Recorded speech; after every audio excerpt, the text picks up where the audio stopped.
Hi friends, consumers മീഡിയയുടെ മറ്റൊരു എപ്പിസോഡിലേക്ക് ഏവർക്കും സ്വാഗതം. നാമെല്ലാം പലപ്പോഴും നമ്മുടെ സുഹൃത്തുക്കൾക്കോ അല്ലെങ്കിൽ നമ്മുടെ ബന്ധുക്കൾക്ക് വേണ്ടിയോ ബാങ്കുകളിലും മറ്റ് ധനകാര്യ സ്ഥാപനങ്ങളിലും വായ്പയ്ക്ക് ജാമ്യം നൽകാറുണ്ട്. അങ്ങനെ വായ്പയ്ക്ക് വേണ്ടി നമ്മൾ ജാമ്യം നിൽക്കുകയും വായ്പ ലഭിക്കുകയും ചെയ്യും. എന്നാൽ വായ്പ എടുത്തയാൾ പലതവണ കുടിശ്ശിക വരുത്തിയാൽ നടപടി ബാങ്ക് സ്വീകരിക്കാറുണ്ട്. എന്നാൽ ആദ്യമായി നടപടി സ്വീകരിക്കേണ്ടത് വായ്പക്കാരനെതിരെയല്ലേ? ജാമ്യക്കാരനെതിരെ ആദ്യമേ തന്നെ നടപടി സ്വീകരിക്കുന്ന ചില ബാങ്കുകളും ഇന്ന് നിലവിലുണ്ട്. ഇത്തരം നടപടി നിയമപരമാണോ? ഇത്തരം നടപടി ശരിയാണോ? ഇന്നത്തെ വീഡിയോ അതിനെപ്പറ്റിയാണ്. നിങ്ങൾ ആദ്യമായാണ് ഈ ചാനൽ കാണുന്നതെങ്കിൽ ഈ ചാനൽ സബ്സ്ക്രൈബ് ചെയ്യുക. ഇതുപോലുള്ള നിയമപരമായ അറിവുകൾ നിങ്ങളുടെ സുഹൃത്തുക്കൾക്ക് ലഭിക്കുവാൻ ഈ വീഡിയോ ഷെയർ ചെയ്യുക. നിങ്ങളുടെ വിലയേറിയ അഭിപ്രായങ്ങൾ കമൻറ്റുകളായി രേഖപ്പെടുത്താനും ഈ വീഡിയോ ലൈക്ക് ചെയ്യുവാനും ഞാൻ അഭ്യർത്ഥിക്കുന്നു. ബാങ്കുകളും മറ്റ് ധനകാര്യ സ്ഥാപനങ്ങളുമൊക്കെ വായ്പ നൽകുമ്പോൾ ഒരു ജാമ്യക്കാരൻ്റെ ഉറപ്പ് കൂടി വാങ്ങാറുണ്ട്.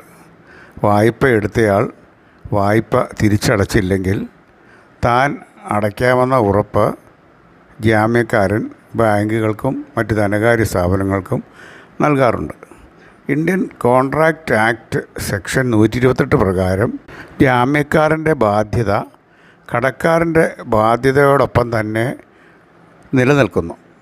കടക്കാരൻ ബാങ്കിൻ്റെ തിരിച്ചടവിൽ വീഴ്ച വരുത്തുകയാണെങ്കിൽ കടക്കാരിൽ നിന്ന് വായ്പാപ്പണം തിരികെ ലഭിക്കുവാൻ വ്യവഹാര നടപടികളുമായി ബാങ്ക് മുന്നോട്ട് പോകാതെ തന്നെ ജാമ്യക്കാരനെതിരെ മാത്രമായി പണം തിരിച്ചു ലഭിക്കുവാനുള്ള നടപടികൾ സ്വീകരിക്കാവുന്നതുമാണ്. സെക്ഷൻ 141 പ്രകാരം ബാങ്കിൻ്റെ നടപടികൾ നേരിടേണ്ടി വരുന്ന ജാമ്യക്കാരൻ വായ്പക്കാരനെടുത്ത വായ്പത്തുക മുഴുവനായി തിരിച്ചടച്ച് ബാങ്കുമായിട്ടുള്ള ബാധ്യത തീർക്കുകയാണെങ്കിൽ വായ്പ എടുത്ത ആൾക്കെതിരെ നിയമ നടപടികളുമായി മുൻപോട്ട് പോകുവാൻ ബാങ്കിനുള്ള അവകാശം പോലെ തന്നെ ജാമ്യക്കാരനും അവകാശമുണ്ടായിരിക്കും. മാത്രമല്ല, വായ്പക്കാരൻ ബാങ്ക് പണയമായി കൊടുത്ത വസ്തുവകളോ രേഖകളോ മൂലം നഷ്ടപ്പെട്ടാൽ തുല്യമായ തുകയ്ക്കുള്ള ബാധ്യതയിൽ നിന്നും ജാമ്യക്കാരൻ ഒഴിവാക്കപ്പെടുകയും ചെയ്യേണ്ടതാണ്.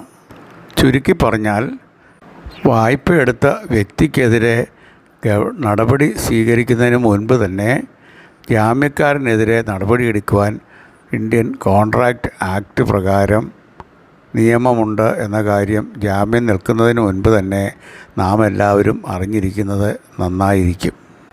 ഈ വീഡിയോയുടെ നിയമപരമായ കാര്യങ്ങൾ തയ്യാറാക്കിയത് കൺസ്യൂമർ പ്രൊട്ടക്ഷൻ സൊസൈറ്റിയുടെ സംസ്ഥാന സെക്രട്ടറി അഡ്വക്കേറ്റ് KB മോഹനാണ്.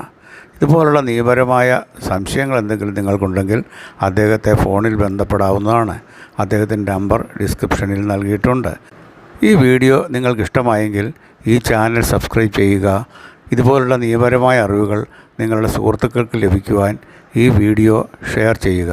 നിങ്ങളുടെ വിലയേറിയ അഭിപ്രായങ്ങളും കമൻറ്റുകളായി രേഖപ്പെടുത്തുവാൻ മറക്കരുത്.